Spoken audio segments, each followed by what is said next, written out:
Acompanhe agora mais um tema doutrinário do Evangelho de Jesus.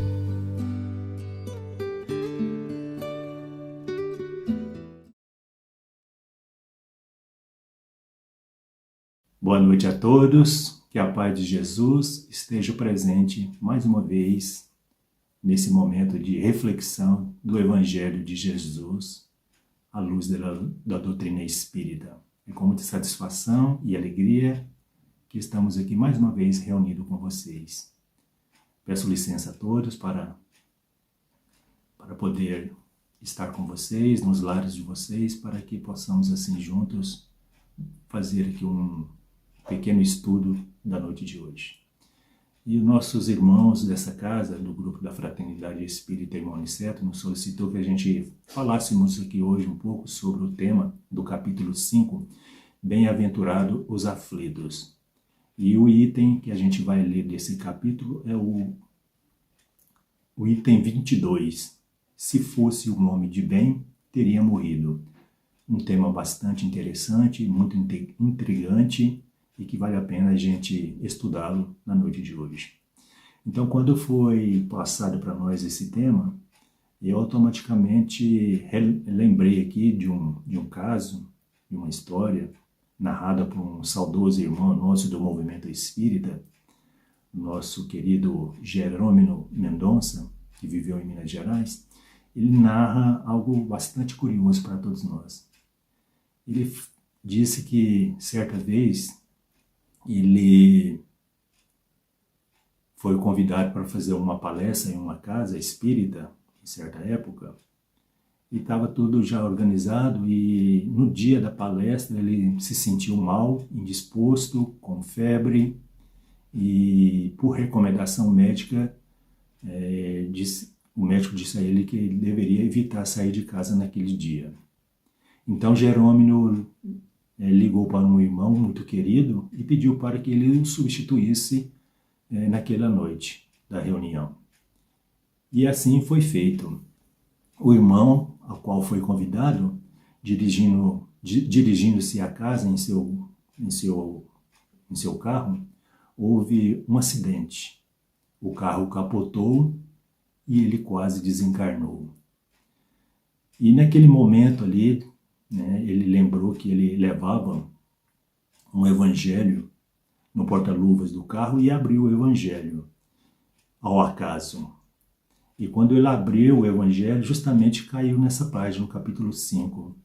Se fosse um homem de bem, teria morrido. Naquele momento, ele ficou assim um pouco angustiado, com aquela situação toda ali. E na oportunidade, na primeira oportunidade que ele teve, ele entrou em contato com o Jerônimo para comentar com ele, falar com ele. E ele falou: Jerônimo, eu nem para desencarnar eu presto. Falou assim de uma forma bastante alegre e perguntou para o Jerônimo o que ele deveria fazer. E o Jerônimo respondeu para ele: trabalhar, seguir trabalhando. E assim somos todos nós, independente da situação que nós passarmos, nós temos os compromissos e, se temos condições, nós temos que seguir adiante com os nossos compromissos. Bom, meus irmãos, então a gente vai ler aqui o capítulo, do item desse capítulo, para a gente adentrar no tema da noite de hoje. Se fosse um homem de bem, teria morrido. É uma mensagem do Espírito de Fénelon, em Sens, 1861. Fénelon diz o seguinte: dizei muitas vezes, referindo-vos a um homem mau que escapa de um perigo. Se fosse um homem de bem, teria morrido. Pois bem, ao dizer isso, podeis estar com a verdade. Muitas vezes, Deus dá efetivamente a um espírito ainda jovem nos caminhos do progresso uma prova mais longa do que a um bom, o qual poderá receber, como recompensa de seu mérito, o favor de uma prova tão curta quanto possível. De qualquer forma, quando dizeis, se fosse um homem de bem, teria morrido, estais cometendo uma ofensa. A lição era um pouquinho mais, tem mais 2 parágrafos, mas a gente vai ficar só nesse primeiro parágrafo aqui para dar tempo da gente falar alguma coisa que possa servir aqui de estímulo para nós na noite de hoje. Pois bem, meus irmãos, é interessante quando Kardec organizou o Evangelho segundo o Espiritismo, de acordo com os temas, ele foi bastante criterioso na organização, na estruturação, e a gente pode observar quando a gente abre o Evangelho, nós sabemos que o capítulo 5 dos Bem-aventurados Aflitos é um dos capítulos que mais longo que há no Evangelho segundo o Espiritismo. Ele tem mais ou menos 22 itens, contém nesse capítulo. Então, esse capítulo Bem-aventurado, olha só, né, o entendimento que o Kardec tinha para organizar tema por tema. Então, quando a gente está estudando esse tema, os Bem-aventurados, que tem dentro desse tema a justiça das aflições, as causas atuais, as causas anteriores das aflições, o suicídio e a loucura, bem e mal sofrer, perda de pessoas amadas, mortes prematura e outras, a gente observa aí que esse capítulo trata dessas aflições que todos nós estamos aqui sujeitos a passar enquanto estivermos aqui nesse planeta de provas e expiações.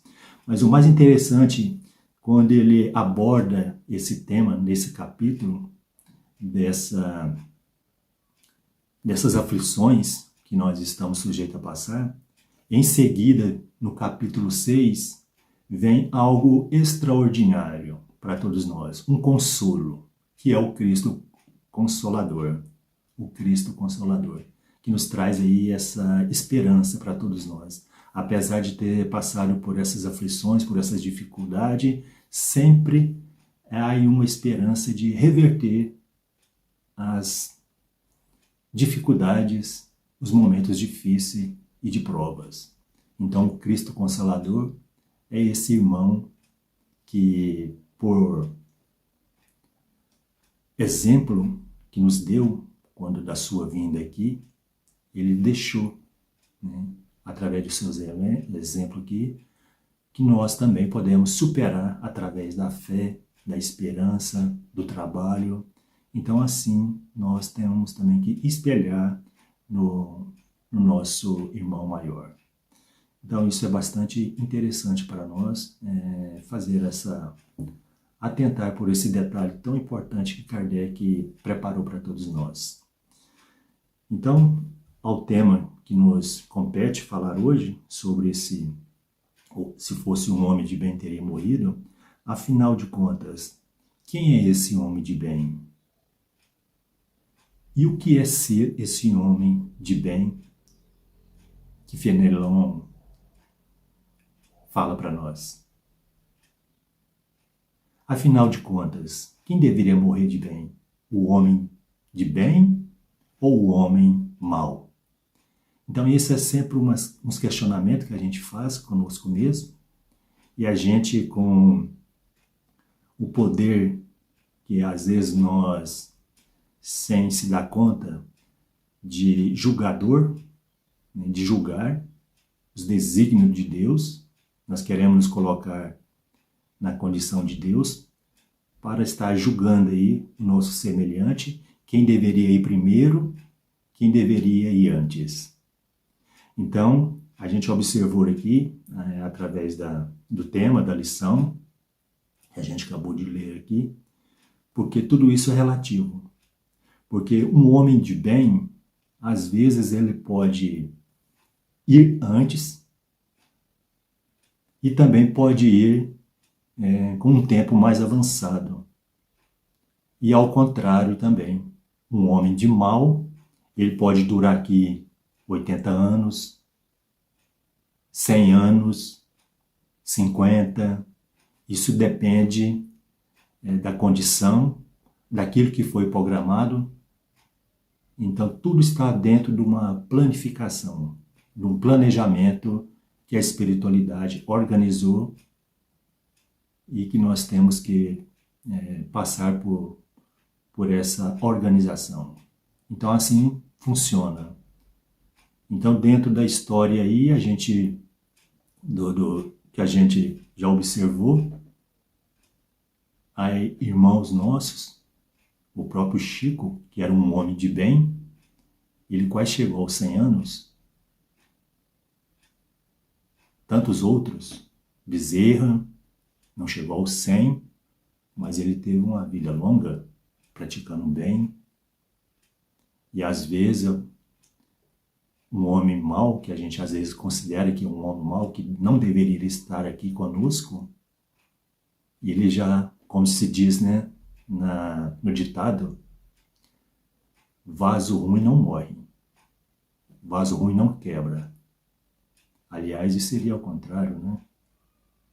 Então, a gente percebe aqui que Deus, na sua infinita sabedoria, faz as coisas de acordo como ela deve ser e como ela deve ser dirigida. Então, aquele irmão que ainda não conseguiu atingir esse nível, essa madurez espiritual, ele requer ainda estar aqui para aprender. Então, nós não temos condições de ficar julgando ninguém e estabelecer um tempo para quem quer que seja. Então, o que nós temos que fazer aqui é o nosso trabalho e não ficar preocupando aí com os demais. Então, assim, a gente tem que deixar de lado esse lado de estar julgando aí os demais companheiros de caminho.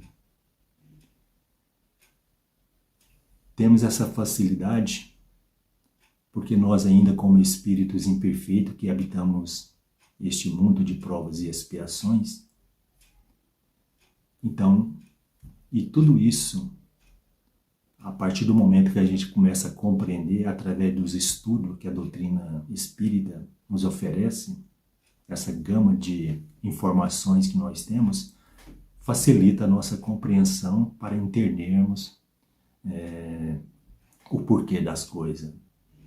Então, esse mundo de provas e expiações está sujeito a passar por todos esses percalços, por todas essas dificuldades. A Terra, meus irmãos, para nós, é considerada como uma morada provisória. Não é a nossa morada definitiva. A nossa morada definitiva é o plano espiritual, é a vida espiritual. Então, nós, independente da situação, nós temos que sempre nos recorrer e relembrar da vida de Jesus, uma vida de trabalho, de esforço, e ele, com todas as dificuldades que ele teve, temos que relembrar que ele não tinha nenhuma pedra para reclinar a sua cabeça. E o que representa essa terra para nós? Essa bendita terra? Ela serve, assim como diz a espiritualidade, ela serve como escola que nos dá condições de aprender e, acima de tudo, compreender de onde viemos, o que estamos fazendo aqui no momento e para onde vai. E para onde nós vamos. A escola, ela nos oferece essa oportunidade de aprender e praticar a lei do perdão e a arte de amar. Então a função da escola é essa. A escola, a Mãe Terra, ela nos dá essa oportunidade. É aqui que nós temos que angariar esses recursos para o nosso burilamento e o nosso aperfeiçoamento espiritual. Ela serve também como prisão. Estamos aqui nessa prisão, na condição do sistema de liberdade condicional. Então a gente não sabe. Às vezes nós estamos aqui hoje, podemos retornar e amanhã retornaremos aqui de acordo com aquilo que a gente edificar aqui. Então, se a gente realmente quer sair desse estágio de estar aqui nessa prisão, então temos a obrigação de nos melhorar, de crescer. E assim, meus irmãos, nós entendemos que a Terra, porque a gente ainda está apegado à matéria, ao corpo físico, então ela serve de aprendizado para todos nós. Então ela serve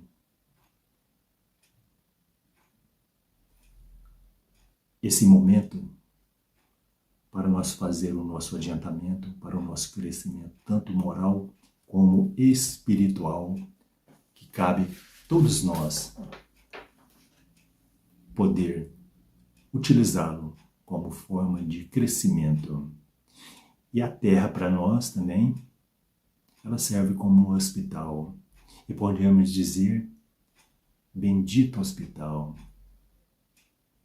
um hospital de almas, que trata e cura as mazelas que nos arrasta para os abismos do nosso ego.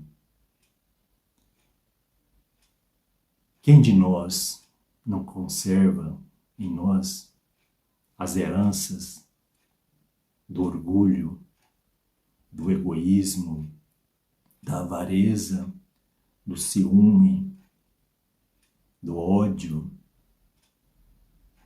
Quem não cultiva isso dentro de si? Todos nós.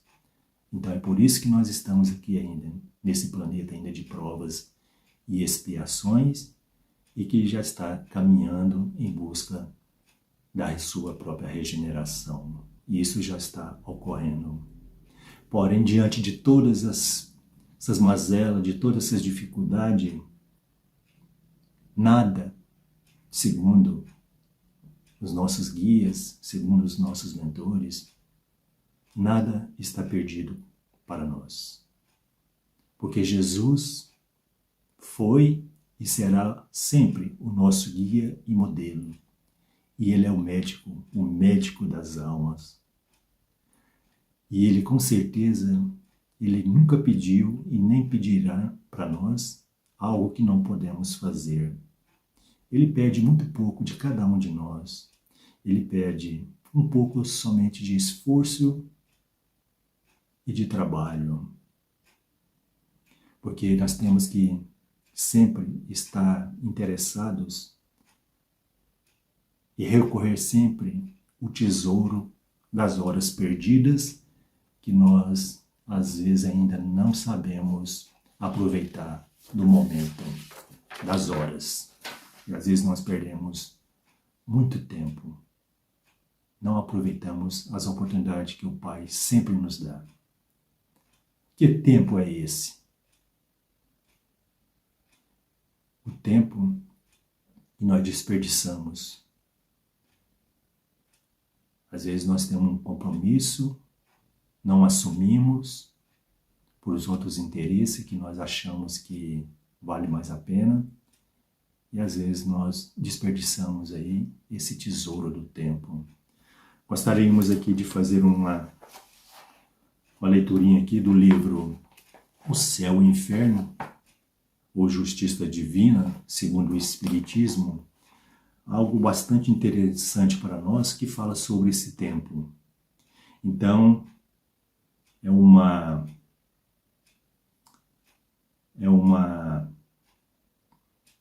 passagem de um espírito de Joseph Bré. Ele foi nas reuniões da Sociedade Espírita de Paris, onde ele foi solicitado a sua presença através da sua neta. Então, esse trechinho aqui, essa mensagem está no capítulo 3, com o título Espírito numa condição mediana. Joseph Bré faleceu em 1840. Ele foi evocado em Bordeaux em 1862 por sua neta. O homem honesto segundo Deus ou segundo os homens? Bom, e a netinha dele fez a seguinte pergunta para ele, através aí da evocação. Caro avô, quereis dizer-me como estais entre os espíritos e dar-me alguns detalhes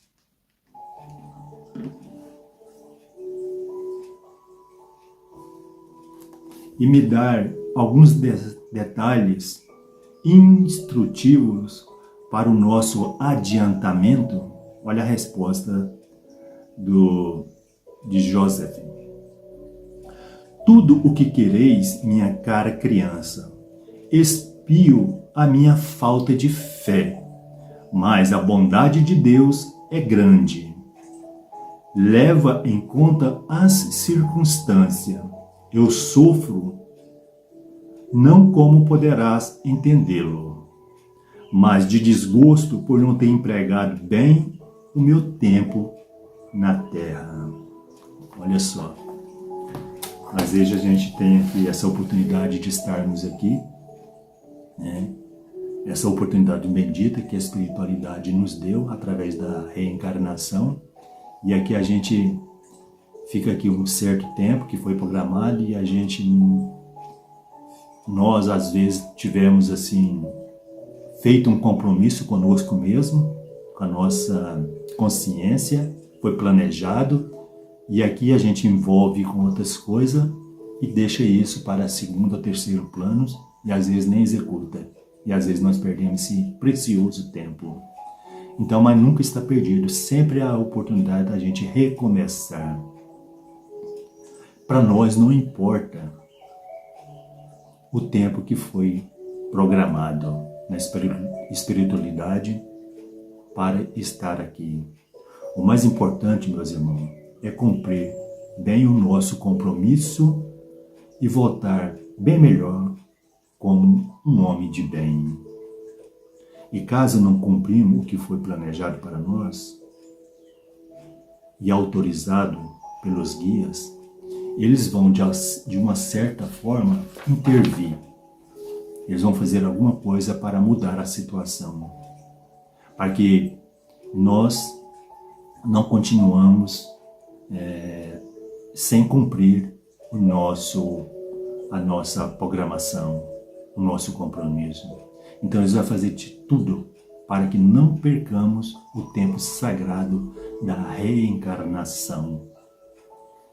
Então, isso também nos faz relembrar aqui de um trecho de um livro, que eu não me lembro no momento qual livro que eu li essa história, não vem ao caso, o que foi gravado, essa passagem, narra a história de um guia espiritual que ele fez de tudo para auxiliar o seu tutelado para que ele não perdesse assim essa grande oportunidade.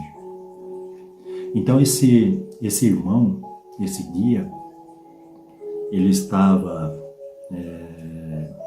auxiliando o seu tutelado aqui na Terra, e esse irmão ele tinha na sua programação aqui renascer, né, reencarnar, constituir família, ter as condições para ele poder auxiliar aquelas crianças órfãos e desamparadas.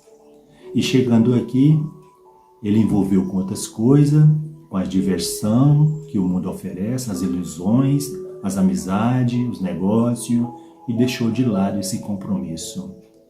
Então isso para ele era uma oportunidade que ele tinha pedido, implorou. Aliás, ele não pediu, ele implorou a espiritualidade que desse essa oportunidade para ele resgatar os débitos, os compromissos que ele tinha do passado, para poder assim ganhar os créditos para o futuro. Então todos nós também somos assim. nós temos aqui os compromissos. E assim foi feito, né? Então, esse guia, ele vendo aquela situação que aquele irmão não despertava, então assim ele pediu autorização à espiritualidade, aos seus mentores superiores, para que ele pudesse assim reencarnar naquela família como filho daquele casal. E assim foi feito, foi autorizado e ele reencarnou no seio dessa família, desse casal. E quando ele nasceu foi aquela alegria para toda a família, para os pais. E ele era uma criança assim muito alegre, estava super bem, de saúde. E o tempo foi passando, quando eles estavam muito apegados a essa criança, para ele era um tesouro que veio alegrar a família. E aos 5 anos ele foi acometido de uma enfermidade muito grave e veio a desencarnar. E a família naquele momento, o casal ficou muito desesperado com aquela situação, muito aflito, não sabia o que fazer. E devido a essa circunstância que a vida lhe proporcionou uma nova oportunidade para despertar, para o seu próprio despertamento, ele começou a envolver com alguns projetos, alguns trabalhos sociais para auxiliar crianças órfãos. Então assim foi feito, né? E assim ele pôde assim recuperar um pouco do tempo que havia perdido até então. Então é sempre assim, a bondade divina está sempre presente na nossa vida. Eles fazem de tudo, até o impossível, para nos auxiliar, para que nós assim não percamos o tempo sagrado. Vejamos bem, né? O trabalho que a espiritualidade tem conosco. A gente não imagina o tanto que nós somos queridos por eles. E todos nós estamos sujeitos a passar por esses momentos difíceis, por essas dificuldades. Porque justamente, como a gente comentou no início, nós estamos aqui nesse planeta de passagem para aprender, para poder fazer algo em nosso benefício e exclusivamente em benefício dos demais. Nós temos que aproveitar o máximo para poder auxiliar tantos irmãos que estão em dificuldades, em situações piores que a nossa. Então, meus irmãos, todos nós, em nossa vida, nós temos os nossos momentos, as nossas debilidades, as nossas fraquezas, momentos de turbulência, seja ela de qual for, de natureza, qual for a natureza desses problemas, seja de uma perda de um familiar, da perda de um negócio, de um trabalho, não importa. Todos nós passamos por momentos, por vendavais, mas é bom sempre lembrar que nós estamos sempre resguardados aí pelo Pai Maior.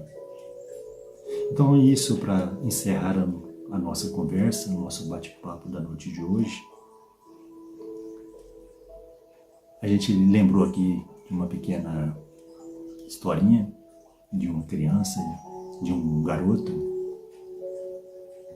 que estava fazendo uma viagem num avião.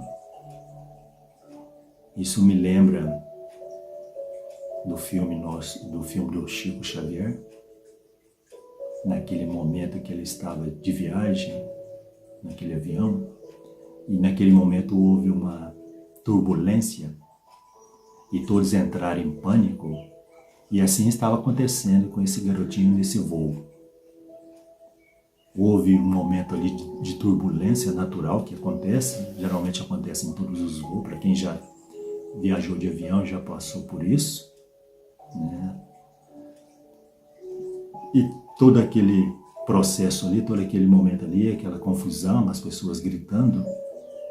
Eu me referi aqui sobre o Chico, porque no filme narra, né, aquela gritaria, aquele alvoroço que aquele problema causou, aquela turbulência causou, e todos ali gritando, e aquela criança ali calma, tranquila, serena, e uma senhora que estava ao lado dele, toda preocupada, aflita, preocupada, normal, porque isso também é natural a gente sentir isso, porque nós temos aqui